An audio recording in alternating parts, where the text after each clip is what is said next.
Shalom a todos, bom dia, bom dia. Eu sou a pastora Luciana Ramos, estou aqui com você na jornada em direção a Yom Kippur, 40 dias, e nós estamos no nosso 13º dia. Estou aqui de Feira de Santana, na Bahia, na comunidade Autoridade na Terra.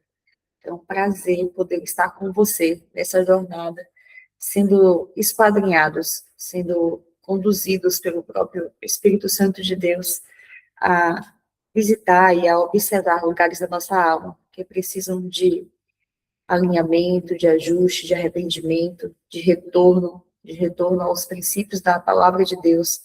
Eu quero glorificar e exaltar o nome do Senhor por isso. Vamos lá. Tem um texto que tem nos norteado durante essa jornada. Eu acredito que você já tenha ouvido e reouvido ele todas as vezes que a gente está aqui. Lamentações 3:40. Examinemos os nossos caminhos, provemos e voltemos para o Senhor. Louvado seja Deus. Nós estamos já chegando ao finzinho da primeira fase, que é a fase que eu intitulei por sendo a luz da verdade. Daqui a pouquinho a gente vai passar para a fase 2, onde o jejum ganha mais força e a nossa carne vai sendo cada vez mais enfraquecida, vamos nos tornando cada vez mais sensíveis à voz do Espírito e nos submetendo àquilo que o Senhor quer sobre nós, tá bom? Então vamos lá. Hoje é dia de derrubar o altar da rebelião. Uau! Será que a gente tem um altar de rebelião dentro de nós? Eu quero abrir a minha Bíblia no livro de 1 Samuel, capítulo 15, do versículo 1 ao versículo 23. Vamos lá. 1 Samuel 15, do versículo 1 ao versículo 23. Vou ler o texto com você. Disse Samuel a Saul: enviou-me o Senhor a ungir-te rei sobre o seu povo, sobre Israel. Atenta, pois, agora às palavras do Senhor. Assim diz o Senhor dos Exércitos: castigarei Amaleque pelo que fez a Israel, ter se oposto a Israel no caminho, quando este subia do Egito. Vai, pois, agora e fere Amaleque e destrói totalmente a tudo o que tiver, e nada lhe poupes. Porém, matarás homem e mulher, meninos e crianças de peito, bois e ovelhas, camelos e jumentos. Saul convocou o povo e os contou em Telaim, 200.000 homens de pé e 10.000 homens de Judá. Chegando, pois, Saul à cidade de Amaleque, pôs emboscadas no vale, e disse aos queneus: ide-vos, retirai-vos, e saí do meio dos amalequitas, para que eu vos não destrua juntamente com eles, porque assolastes de misericórdia para com todos os filhos de Israel, quando subiram do Egito. Assim, os queneus se retiraram no meio dos amalequitas. Então feriu Saul os amalequitas, desde Avilã até chegar a Sul, que está defronte do Egito. Tomou vivo a Agag, rei dos amalequitas. Porém, a todo o povo destruiu a fio da espada. E Saul e o povo pouparam Agag, e o melhor das ovelhas e dos bois, e os animais gordos e os cordeiros, e o melhor que havia, e não os quiseram destruir totalmente. Porém, toda coisa vil e desprezível eles destruíram. Então veio a palavra do Senhor a Samuel, dizendo: arrependo-me de haver constituído Saul rei, porquanto deixou de me seguir e não executou as minhas palavras. Então Samuel se contristou e toda a noite clamou ao Senhor. Madrugou Samuel para encontrar a Saul pela manhã, e anunciou-se aquele: já chegou Saul ao Carmel, e eis que ele levantou para si um monumento, e dando volta, passou e desceu Gilgal. Veio, pois, Samuel a Saul, e este lhes disse: bendito seja tudo, Senhor, executai as palavras do Senhor. Então disse Samuel: que balido, pois, de ovelhas é esse, que os meus ouvidos, e que mugido de bois é esse que eu posso ouvir?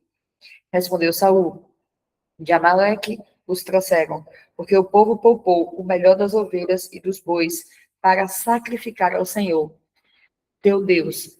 O resto, porém, destruímos totalmente. Então disse Samuel a Saul: espera, e te declararei o que o Senhor me disse essa noite. Respondeu-lhe Saul: fala. Prosseguiu Samuel: porventura, sendo tu pequeno aos teus olhos, não fostes por cabeça das tribos de Israel, e não te ungiu o Senhor, rei sobre ele?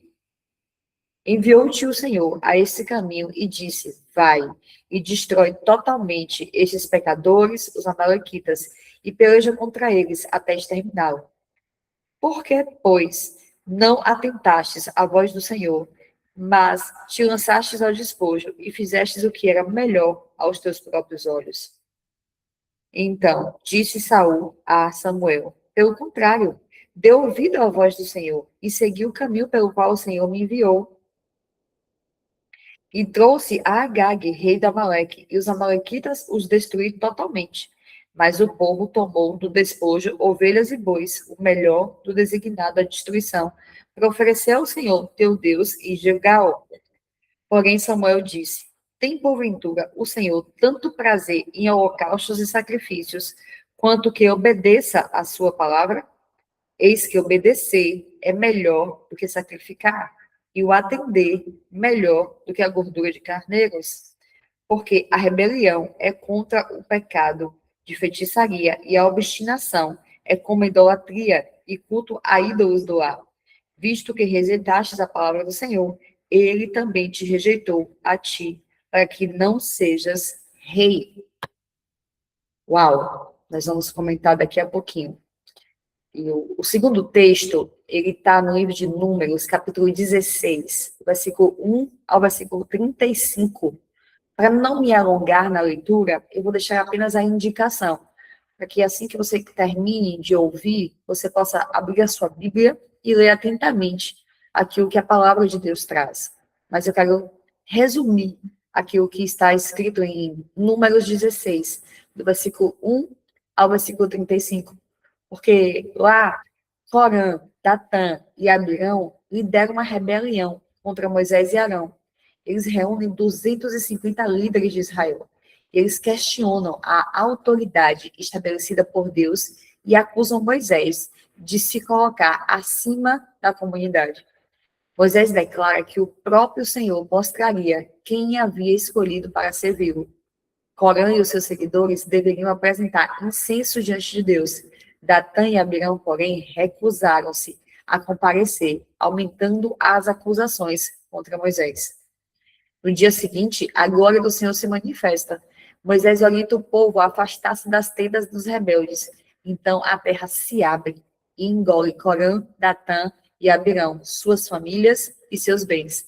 Em seguida, o fogo enviado pelo Senhor consome os 250 homens que ofereciam incenso.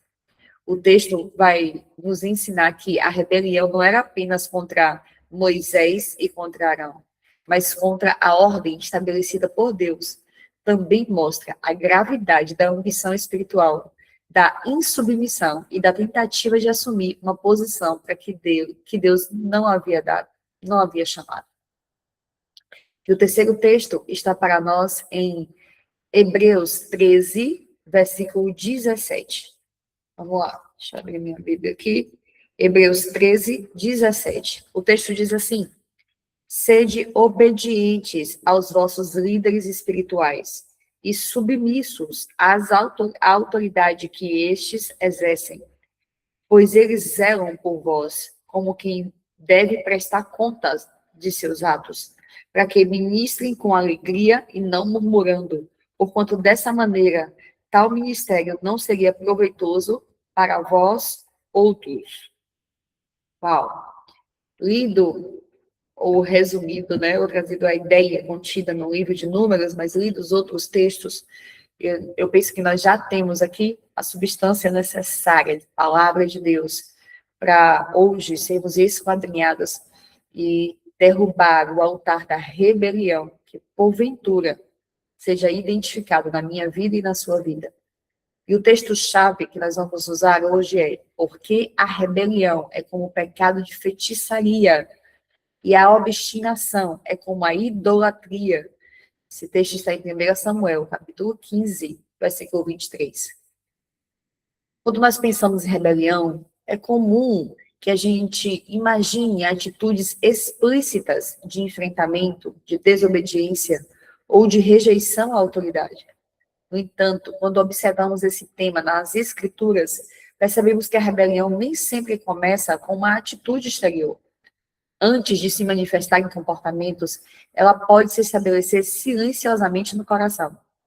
Quando passamos a resistir ao governo de Deus e a considerar a nossa própria vontade, entendimento ou desejo mais seguro do que aquilo que ele nos orienta. É forte, né? Por isso, talvez seja mais fácil identificar a rebelião nos outros do que reconhecê-la em nós mesmos.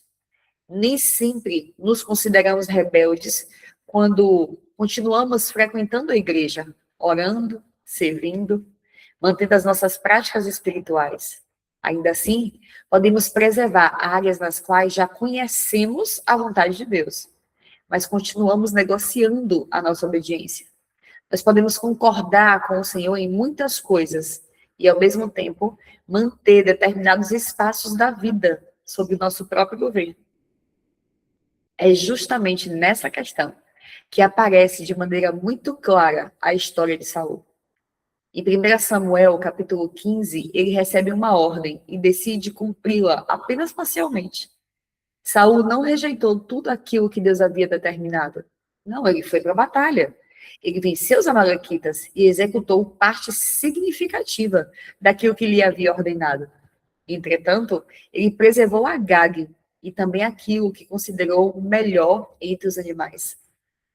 Esse detalhe torna a história ainda mais importante para a nossa reflexão, porque nos mostra que a desobediência nem sempre significa rejeitar completamente aquilo que Deus diz. Às vezes, ela acontece quando obedecemos até o ponto em que a vontade de Deus começa a confrontar algo que não queremos entregar. Saul obedeceu, mas estabeleceu limite para a sua própria obediência. Em algum momento, deixou de apenas executar aquilo que Deus havia determinado e passou a decidir quais partes da ordem considerava razoáveis ou dignas de serem cumpridas. Quando Samuel o confronta, a primeira reação não foi reconhecer o erro. Saul procurou justificar a sua decisão, dizendo que os melhores animais haviam sido preservados para serem oferecidos ao Senhor. Sua justificativa, porém, possuía uma aparência espiritual. O problema é que nenhuma intenção religiosa poderia substituir aquilo que Deus havia pedido. Eu leio essa história de Saul e eu sou impelida a contar para você parte da minha própria história pastoral. Eu sou pastora da nossa comunidade. E há um tempo o Senhor abriu os meus olhos para parte da escritura que nós negligenciávamos, sabe? Nós entendíamos, e a maioria dos cristãos ainda no Brasil entende assim, que o Velho Testamento passou. E que nós estamos no tempo da graça e que não é importante você ler as histórias como quem apenas lê narrativas para um tempo e uma cultura que não é a nossa, que não nos alcança. Mas o Senhor abriu os nossos olhos espirituais, e o Senhor me levou a entender a Escritura como eu ainda não tinha entendido. E isso significava mudanças bruscas na nossa forma de lidar com a comunidade, na nossa forma de servir a Deus, na nossa forma de nos alimentar. Agora há alimentos que o Senhor chama de impuros, que não devem constar na nossa alimentação. Há dia em que o Senhor chama de santo e que não deve ser trabalhado, mas deve ser entregue em adoração ao nosso Deus. Há uma forma de lidar com o recurso financeiro, de entregar diante do altar do Senhor os recursos, os tributos aos quais o Senhor nos estabelece que devem ser entregues. Enfim, há um conjunto de determinações que o Rei e Senhor das nossas vidas determina sobre nós e que havia sido negligenciado. Enquanto eu não sabia, creio que o Senhor não levou em tempo a minha ignorância, mas uma vez que recebi a clareza e o discernimento do meu espírito daquilo que o Senhor determina sobre o seu povo, eu precisava entregar. Eu precisava ensinar a comunidade sobre estas coisas que tocam no seu dia a dia, Que festas podem ser celebradas, que festas fazem parte da nossa cultura, mas adoram a deuses estranhos, levantam altares a deuses estranhos. Então, festas como Natal, festas como Réveillon, festa não faz parte daquilo que o Senhor tem para o seu povo. Essas festas, apesar de ter sido transformadas em um movimento cultural que vestem uma roupa daquilo que é bom, na verdade, elas escondem culto a deuses estranhos. E o Senhor foi trazendo clareza, clareza, clareza. E eu, Luciana, enquanto pastora, tinha uma decisão a tomar, porque eu sabia a dificuldade em que as pessoas teriam para abrir mão daquilo que faz parte do seu dia a dia, porque aprenderam a espiritualidade como sendo algo em que elas entram no quarto para orar, ou que elas vão para a igreja, mas não conseguiam entender que a sua espiritualidade muda e deve mudar toda a sua rota de vida. Nós somos chamados para ser santos e separados, não para viver no meio, mas para ser santos e separados para o Senhor. Isso é ser de santos como eu sou santo. E nesse lugar, eu tinha uma escolha para fazer. Ou eu ensino toda a verdade, ou eu ensino parte da verdade.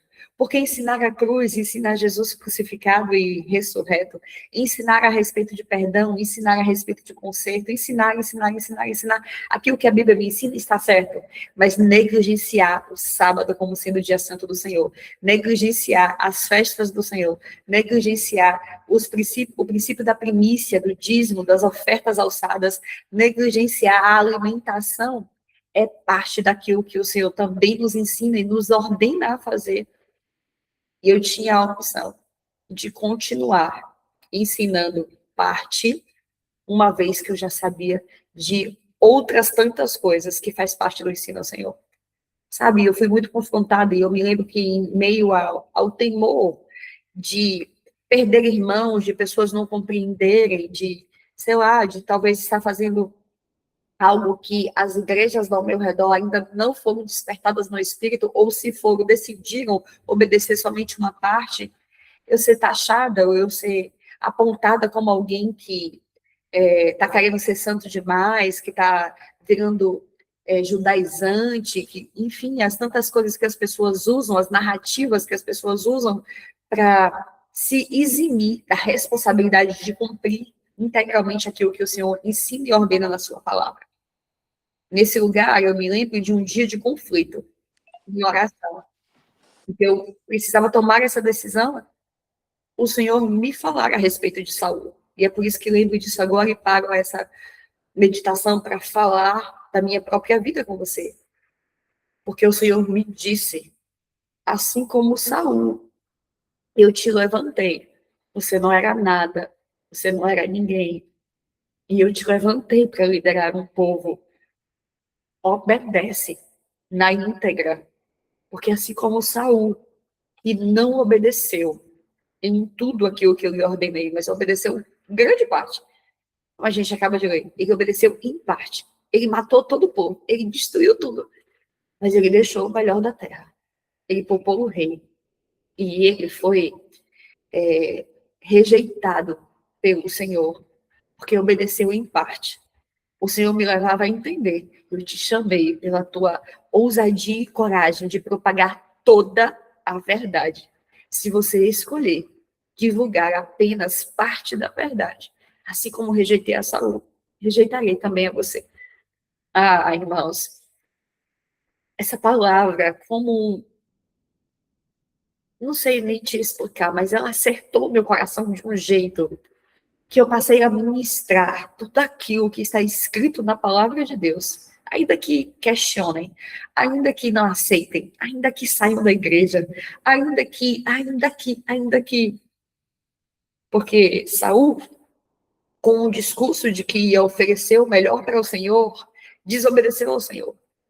Eu conheço muitos pastores que sabem da verdade, que sabem dessas coisas que eu estou dizendo para você, mas com o intuito de preservar a igreja, de não, se a gente ensinar assim, a igreja esvazia, os irmãos saem daqui, é melhor que eles estejam aqui, eles possam ouvir a palavra de Deus, do que eu falar isso, e eles saírem e se desviarem para o mundo, porque não vão querer mais. Então, eles têm uma justificativa espiritual, uma justificativa de estar ali com o povo. Mas a verdade é que a obediência parcial é ainda desobediência. E o Senhor gravou essa palavra no meu coração, que compartilho com você nessa manhã. A sua justificativa parecia possuir uma aparência espiritual. O problema é que nenhuma intenção religiosa poderá substituir aquilo que Deus havia pedido. É nesse contexto que Samuel declara que obedecer é melhor do que sacrificar. A questão não era a falta do culto, da oferta ou da manifestação religiosa. Saul ainda pretendia sacrificar ao Senhor. O que Deus estava confrontando era a tentativa de oferecer alguma coisa, enquanto se preservava o direito de decidir até onde iria com a sua própria obediência. Será que você tem feito isso? Obedeça até onde? Não, isso aqui é besteira. Aqui nada, isso aqui é bobagem. Esse episódio nos convida a examinar se também temos feito isso na nossa caminhada. Podemos obedecer em determinadas áreas e manter outras cuidadosamente protegidas. Entregamos a Deus aquilo que não nos custa tanto, mas resistimos quando sua vontade toca os nossos relacionamentos, os nossos recursos, hábitos, os nossos planos, nosso orgulho ou as nossas decisões pessoais. Nesse caso, não estamos rejeitando completamente o senhorio de Cristo, mas tentando estabelecer quais áreas ele poderá governar. Por isso, a rebelião pode estar muito mais próxima da nossa experiência cotidiana do que nós imaginamos. Ela pode aparecer quando recebemos uma correção e a nossa primeira preocupação é explicar por que agimos daquela maneira, sem sequer considerar se existe algo que nós precisamos aprender. Ela pode aparecer quando temos uma enorme dificuldade de reconhecer um erro, de pedir perdão, porque admitir que estamos errados nos parece uma ameaça. Também pode se manifestar quando rejeitamos toda orientação que contraria a nossa vontade. Não porque a orientação seja necessariamente equivocada, mas porque não suportamos a ideia de não ter a palavra final. Isso não significa que toda discordância seja uma rebelião. Questionar, perguntar, avaliar e até discordar pode fazer parte de relações que são maduras.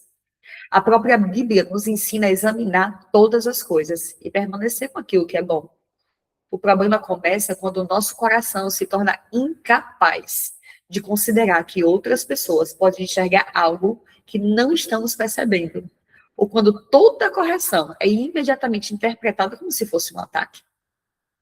O coração ensinável não é um coração sem opinião, é um coração capaz de ouvir, de avaliar, diante de Deus e reconhecer quando precisa mudar. Esse cuidado também é necessário quando falamos sobre submissão às autoridades. Hebreus orienta os cristãos a reconhecerem aqueles que exercem liderança espiritual. E esse princípio não deve ser desprezado.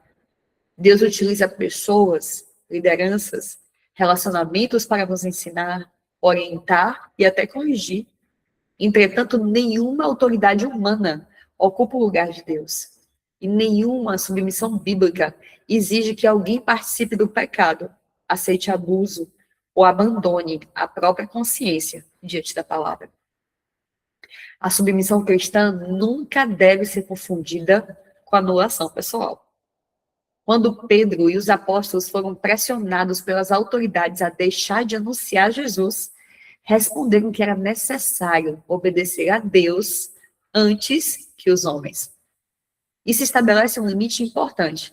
Nós podemos honrar autoridades sem transformá-las em autoridades absolutas. Podemos receber direção e correção sem abandonar o discernimento. E podemos discordar de alguém sem necessariamente assumir uma postura rebelde. Portanto, o exame desse dia não consiste simplesmente em perguntar se obedecemos às pessoas que exercem autoridade sobre nós. Precisamos perguntar algo mais profundo. Como o nosso coração reage quando nossa vontade é contrariada? Essa reação pode revelar muita coisa. Algumas pessoas obedecem exteriormente, mas permanecem interiormente tomadas por ressentimento. Outras, aparentemente, concordam, mas começam a murmurar, a desqualificar, ou procurar pessoas que confirmem a sua própria versão aos acontecimentos. Há ainda aqueles que aceitam orientação apenas quando ela coincide com aquilo que ele já desejava fazer. A questão central, portanto, não é apenas a relação com autoridades humanas. O problema mais profundo é a nossa relação com o governo de Deus.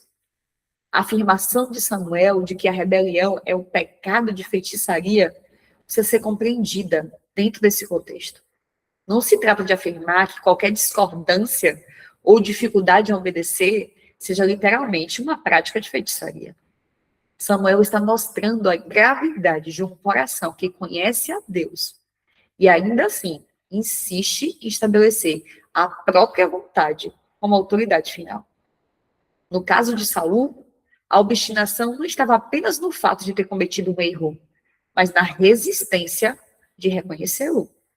Quando confrontado, ele se justifica, ele explica, ele transfere a responsabilidade.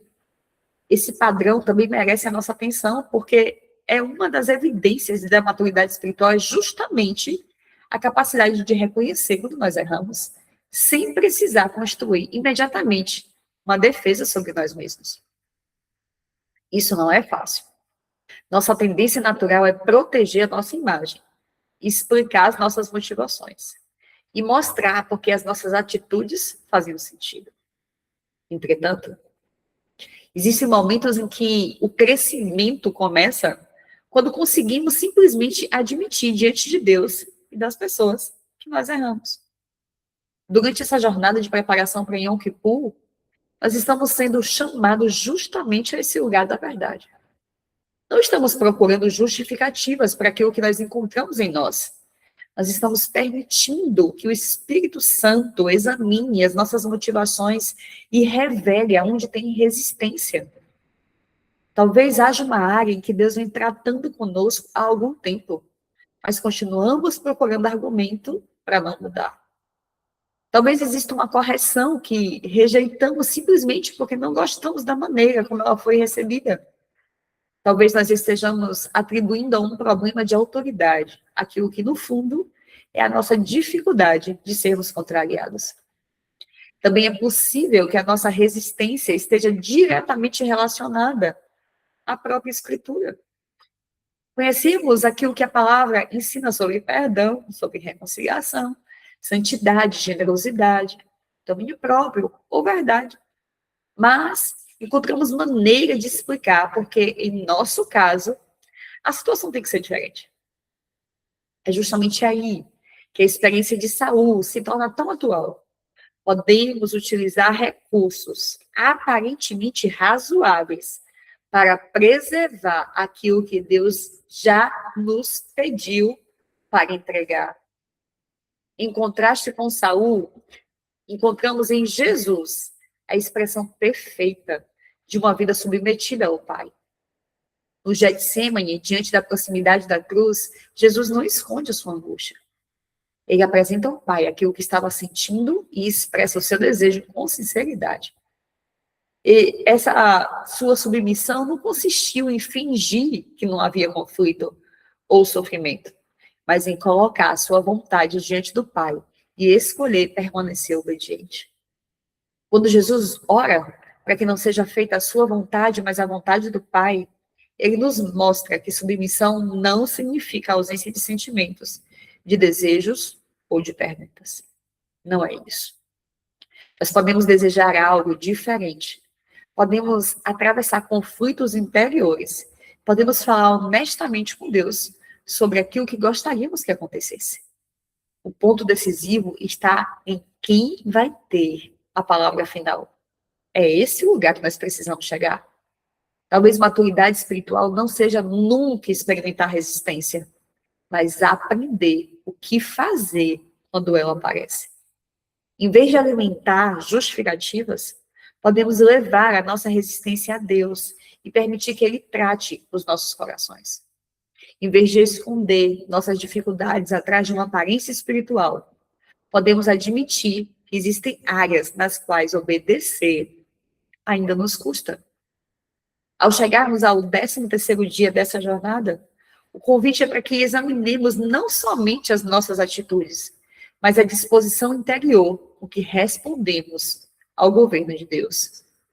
Precisamos perceber se existem ainda áreas nas quais não queremos obedecer, nós queremos negociar, controlar ou estabelecer condições para a obediência. Obedeço até, não, isso aqui. Deus não nos chama à obediência sem consciência, mas a uma confiança que nasce do seu relacionamento com Ele. Quanto mais conhecemos o seu caráter, mais compreendemos que a sua vontade não precisa ser vista como uma ameaça à nossa liberdade. Nós podemos entregar o governo porque sabemos a quem nós estamos entregando. E aí, a gente é levado a esse lugar de confronto, inevitavelmente. O que a gente já sabe, que a gente não obedece porque a gente... poxa, isso aqui é besteira. Poxa, a gente de tanta coisa, isso daqui é mínimo. Será que é assim que o Senhor vê? Por que será que ele deixou explícito que deve ser assim? E você está transformando em pequeno aquilo que o Senhor fez questão de deixar escrito. Como normalmente eu reajo quando eu sou corrigido? Eu escuto e avalio ou imediatamente eu começo a me justificar? Será que existe alguma área em que eu conheço claramente o que a palavra de Deus me ensina, mas eu continuo procurando razões para não obedecer? E aqui eu estico um pouco mais. Tem coisas que eu fui apresentada, eu conheço em parte, mas eu não concordei. E aí eu não quero nem entender. Nem parei para estudar, nem parei para ler, porque aquilo que me foi apresentado já não conseguiu descer, sabe? Então, para que eu vou saber mais? Então, eu negligencio o ensino, o estudo, porque eu não quero saber sobre isso, porque isso para mim é bobagem, é besteira. Isso para mim é uma coisa que não tem importância. Será que eu tenho dificuldade de reconhecer os meus erros e de pedir perdão? Será que há situações em que eu obedeço, mas eu obedeço em parte, preservando aquilo que eu... Não, isso aqui não, essa parte aqui não. Como é que eu reajo quando o meu pastor, a minha pastora, alguém que eu respeito, me apresenta uma orientação diferente daquela que eu gostaria de ouvir? Como é que eu reajo? Será que eu consigo distinguir a submissão bíblica de obediência cega às pessoas? Será que existe alguma experiência negativa com a autoridade que hoje interfere na minha capacidade de receber orientação, de receber correção? Será que foi isso? Eu tenho usado experiências ruins com autoridades como justificativa para rejeitar toda forma de autoridade? Em quais áreas eu ainda tenho dificuldade de permitir que Cristo tenha a palavra final sobre a minha vida?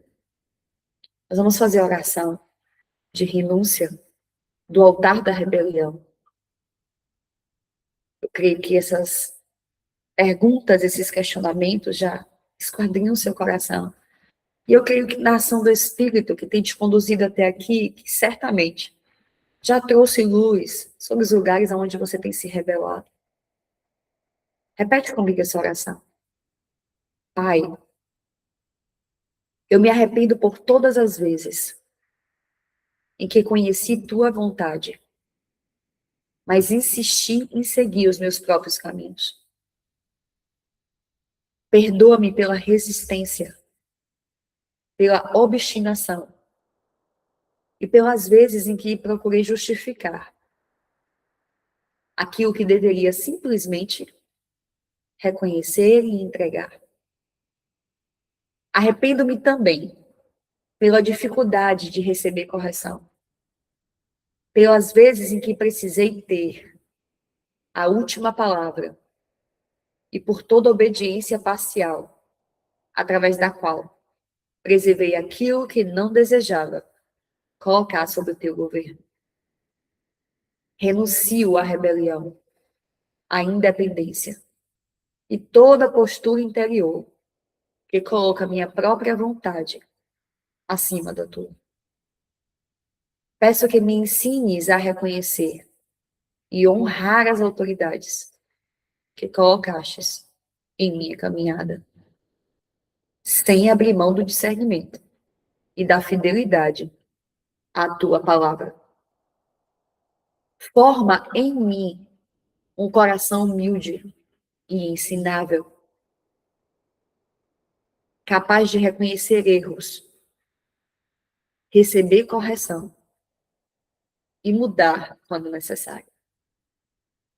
Que eu não tente substituir obediência por justificativas ou práticas religiosas, mas aprenda a confiar que tua vontade é boa. Submeto novamente minhas escolhas, planos e decisões ao senhorio de Cristo e te peço que mostres as áreas que ainda tenho dificuldade de entregar. Em nome de Jesus. Amém. Amém e amém. Uau! Hoje reserve um tempo para pensar em situações recentes em que você foi contrariado, corrigido ou orientado por alguém. Em vez de começar avaliando se a outra pessoa estava certa ou errada, observe primeiro a sua própria reação. Pergunte a si mesmo se conseguiu ouvir, se sentiu necessidade imediata de se defender, se ficou ressentido ou se justificou a orientação antes mesmo de considerá-la. Talvez você tenha dito assim, o tom de voz que fala comigo. Depois, leve essas situações diante de Deus e pergunte, Senhor, existe alguma área em que eu estou insistindo na minha própria vontade e resistindo àquilo que o Senhor deseja me ensinar? Se perceber que precisa pedir perdão, corrigir uma atitude, considerar uma orientação ou simplesmente admitir que está errado, escolha uma atitude concreta para esse dia. Caso a situação envolva uma autoridade humana, avalie também, à luz das Escrituras, lembrando que honrar e ouvir não significa aceitar aquilo que é pecaminoso, abusivo ou contrário à vontade de Deus. No final desse dia, registre no seu diário qual área revelou maior resistência, o que você percebeu sobre sua maneira de receber correção e qual é a atitude que pode te ajudar a desenvolver um coração mais ensinável. Eu quero findar esse tempo de meditação aqui com você, fazendo uma oração. Feche os teus olhos, curva a tua cabeça em reverência. Deixa eu orar por você. Pai, eu coloco diante de ti cada pessoa que está participando dessa jornada. E te peço que o teu Espírito nos ajude a perceber aquelas resistências que muitas vezes não conseguimos identificar sozinhos. Tu conheces nossas histórias e sabe que nossa dificuldade com obediência e autoridade podem ter origens diferentes. Em alguns casos, que é orgulho e obstinação que precisa ser confrontado. Em outros, existem experiências anteriores de abuso, manipulação, autoritarismo, que produziu medo e desconfiança. Dai-nos discernimento para não tratar todas essas situações da mesma maneira. Eu oro para aqueles que têm dificuldade de receber correção. Ajuda-os a ouvir antes de se defender, a considerar com humildade se existe alguma verdade naquilo que está lhes sendo apresentado. Quando houver erro, dá-lhes maturidade para reconhecê-lo sem transformar cada confronto em uma ameaça à própria identidade. Quando a correção for injusta ou equivocada, dá-lhes sabedoria para responder com verdade e equilíbrio, sem permitir que a experiência produza amargura ou a resistência permanente a qualquer orientação. Também, eu te apresento aqueles que foram feridos por pessoas que usaram posições de autoridade de maneira inadequada. Cura as marcas deixadas por essas experiências e não permita que aquilo que aconteceu no passado determine para sempre a maneira como as pessoas se relacionam com toda a forma de liderança. Ao mesmo tempo, dá-lhes discernimento para estabelecer limite quando necessário e compreender que submissão bíblica não exige tolerar pecado, manipulação ou abuso. Senhor, se houver entre nós pessoas que conhecem tua vontade em determinada área, mas continuam adiando ou negligenciando, negociando a obediência, traz clareza ao coração. Mostra onde estamos repetindo o comportamento de Saul, cumprindo aquilo que nos convém e preservando justamente aquilo que não queremos entregar. Ajuda-nos a perceber quando estamos usando justificativas aparentemente razoáveis para evitar uma mudança que já sabemos que é necessária. Ensina-nos a também lidar contigo com sinceridade. Quando obedecer for difícil, que possamos admitir a nossa dificuldade em vez de escondê-la atrás de uma aparência espiritual. Que possamos apresentar os nossos desejos, medos e conflitos diante de Ti e aprender, como Jesus no Getsêmani, a submeter a nossa vontade à Tua, sem precisar negar aquilo que estamos sentindo. Eu te peço que formes em cada pessoa que está me ouvindo hoje um coração ensinável, capaz de aprender, de rever posições, de reconhecer erros, amadurecer. Livra-nos tanto da rebelião quanto de uma submissão sem discernimento. Ensina-nos a honrar pessoas sem colocá-las no teu lugar e reconhecer autoridades sem esquecer que somente Cristo é Senhor absoluto sobre nossa consciência e nossa vida. Que essa jornada nos ajude a identificar as áreas que ainda tentamos governar sozinhos e nos conduza a uma confiança cada vez maior de Ti. Dai-nos maturidade para compreender que entregar nossa vontade ao Teu governo não significa perder nossa identidade, mas aprender a conduzir a vida debaixo da sabedoria daquele que nos conhece por inteiro. E é assim que eu oro, em nome de Jesus. Amém, amém e amém. Deus abençoe você. Estaremos juntos mais uma vez amanhã às 6 horas da manhã. E amanhã, na terça-feira, nós temos aula, a segunda ministração de libertação da jornada. Se você não imprimiu ainda o seu material, preste atenção, está colocado no grupo desde ontem. Ele deve ser impresso, nós vamos usar na aula de terça-feira, às 19h30, tá bom? Deus abençoe você e te dê um dia de paz, em nome de Jesus.